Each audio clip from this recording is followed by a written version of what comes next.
मणिपुर मणिपुर मणिपुर में आग लगी हुई है। पिछले 3 महीनों से मणिपुर चल रहा है कि 2 लड़कियों को नंगा करके मणिपुर की सड़कों पर घुमाया जाता है। क्या कर रही है मणिपुर और केंद्र की सरकार? चलिए आज इस वीडियो में जानेंगे मणिपुर का काला सच।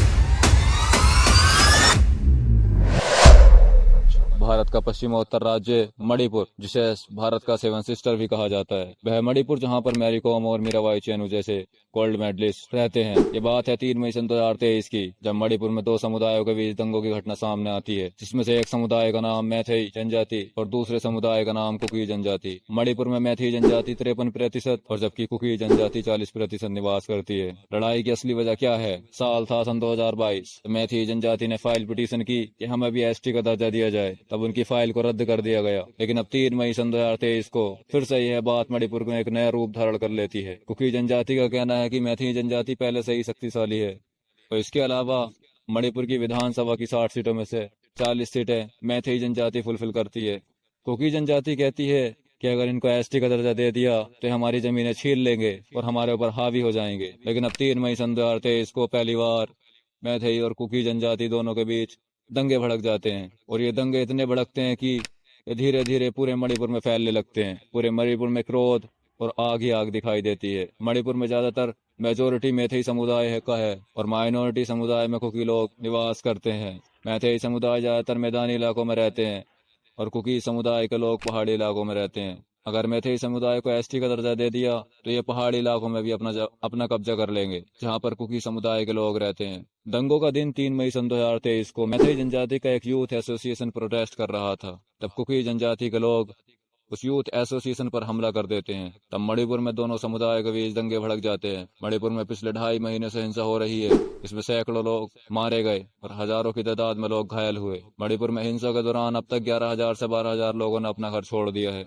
और लाखों की संख्या में लोग इस हिंसा से प्रभावित हुए हैं। हिंसा के दौरान एक ऐसी भी घटना सामने आई जिसने मानवता को झकझोर कर दिया। हिंसा के 75 दिन बाद एक वीडियो सोशल मीडिया पर इतनी तेजी से वायरल हुआ कि धीरे धीरे वह पूरे भारत में वायरल हो गया और उसे जो भी देखता उसे देखने पर ही अपने आप को शर्म आने लगती। वीडियो ऐसा है जो मणिपुर की दर्दनाक कहानी बयां करता है। वायरल वीडियो में आपको पूरा नहीं दिखा सकता, कुछ दिखा रहा हूँ। यह वीडियो बुधवार के दिन वायरल हुआ, वारदात होने के 75 दिन बाद। क्या है इस वीडियो की पूरी कहानी? चलिए जानने की कोशिश करते हैं। ये वीडियो है मणिपुर की राजधानी इम्फाल के पास एक स्थान कोपुंगबी का। 4 मई सन 2023 को एक उगड़वीर का झुंड कोपुंगबी गांव में घुसता है। झुंड के पास तमाम तरह के हथियार थे, तोड़ फोड़ और मारपीट की। अगर इस वायरल वीडियो की बात करूं तो गांव के 5 लोग भी भीड़ से बचने के लिए जंगल की ओर भाग रहे थे, जिसमें से 2 पुरुष और 3 महिलाएं थी। 5 लोगों को पुलिस की एक टीम ने रेस्क्यू किया। जैसे ही पुलिस इन 5 लोगों को 3 किलोमीटर दूरी पर ही लेकर जाती है, तभी इस भीड़ ने 5 लोगों को अपने कब्जे में ले लिया।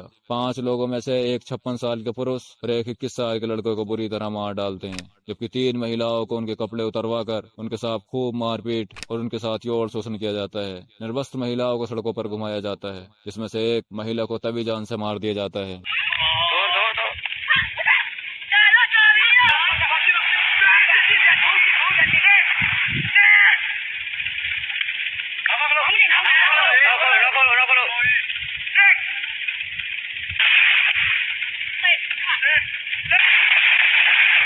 और सैकड़ों नौजवानों का हुजूम ने 2 लड़कियों को बीच सड़क पर उनके शारीरिक अंगों के साथ खिलवाड़ करते रहे। उनके जिस्म के साथ बर्बरता होती रही। उन दोनों लड़कियों के साथ सामूहिक बलात्कार किया गया। लेकिन जो दिख रहा है वह सामूहिक बलात्कार से भी बढ़कर है। सवाल ये है अगर एक सामूहिक बलात्कार की बात भी ना करें तो जो होता हुआ दिख रहा है वह क्या है? हर वह हरकत बलात्कार होती है जो किसी की ख्वाहिश के बगैर उसके शरीर के साथ की जाए। किसी के सम्मान को इस तरह चोट पहुंचाना और उसके सम्मान के साथ सरेआम खेलना यह बलात्कार नहीं तो और क्या है? मणिपुर जैसे संघर्ष का सबसे बड़ा निशाना महिलाएं और लड़कियां ही क्यों होती हैं? क्योंकि अपने यहाँ जिस तरह परिवार का मुखिया एक आदमी होता है, उसी तरह कुकी समुदाय के लोगों में परिवार का मुखिया एक औरत होती है और मर्दाना सत्ता यह मानती है कि इसमें जीतना या हारना नहीं है, बल्कि स्त्री शरीर पर हमला करना है। हमला कहाँ करना है यह भी उसे पता है, यह भी उसे बताया और सिखाया जाता है। इसलिए हमले के नतीजे में महज किसी की हत्या नहीं होती। मर्दाना सत्ता यह मानती है कि यौन हिंसा करनी है, स्त्री के खास अंगों को निशाना बनाना है। और उन अंगों को निशाना क्यों बनाया जाता है? क्योंकि समाज, परिवार, जाति, धर्म, राष्ट्र, समुदाय, नस्ल सबकी इज्जत का भार स्त्री उठाए है।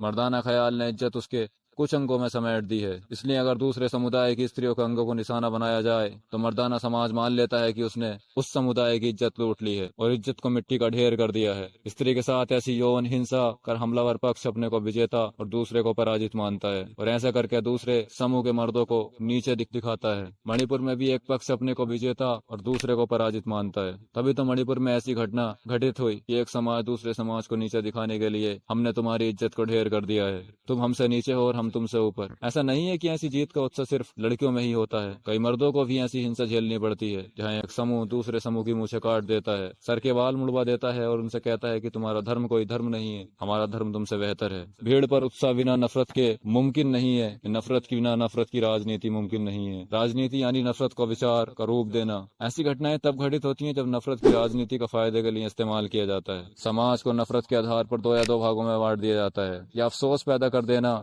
कि एक का रहना दूसरे के लिए खतरनाक है। इस नफरत की राजनीति का अंत विचारों के मेल और कई तरह की हिंसक मर्दानगी का उपहार ऐसी घटनाओं में आसानी से देखा जा सकता है। इस घटना की सबसे बड़ी वजह है सरकार और वहाँ की पुलिस। भारत की सरकार भारत में बार बार इंटरनेट बंद कर देती है। जितने इंटरनेट दुनिया में बंद होता है उसका 54% अकेले भारत में इंटरनेट बंद किया जाता है। विदेशों से भी यह खबर मिलती रहती है कि भारत में जो बार बार इंटरनेट बंद होता है वह अपने राजनीतिक फायदों के लिए इस्तेमाल किया जाता है। यह घटना थी 4 मई सन 2023 की, लेकिन क्यों यह 75 दिनों के बाद पता चली? इसकी सबसे बड़ी वजह थी मणिपुर में इंटरनेट का न होना। मणिपुर में इंटरनेट होता तो यह घटना उसी दिन पता चल गई होती, तब उन लोगों पर कार्यवाही भी की गई होती। ऐसी ही घटना कुछ दिन पहले घटित हुई जब देश के नाम 3 महिला पहलवान धरने पर बैठी थी। वे चिल्ला चिल्ला कर कह रही थी कि हमारे साथ यौन शोषण हुआ है। उनका धरना किसी खास तरह की राजनीति को पसंद नहीं करता था, तो उनकी विश्वसनीयता पर सवाल उठाए गए, उनका मजाक बनाया गया, उनसे सबूत मांगे गए। उनके पास दिखाने के लिए कोई खौफनाक वीडियो तो नहीं था, इसलिए वे महीने तक धरने पर बैठी रही। हमारा समाज कान में तेल डालकर चुपचाप सो रहा है। हालांकि अब कानूनी प्रक्रिया के तहत मामले की सुनवाई हो रही है,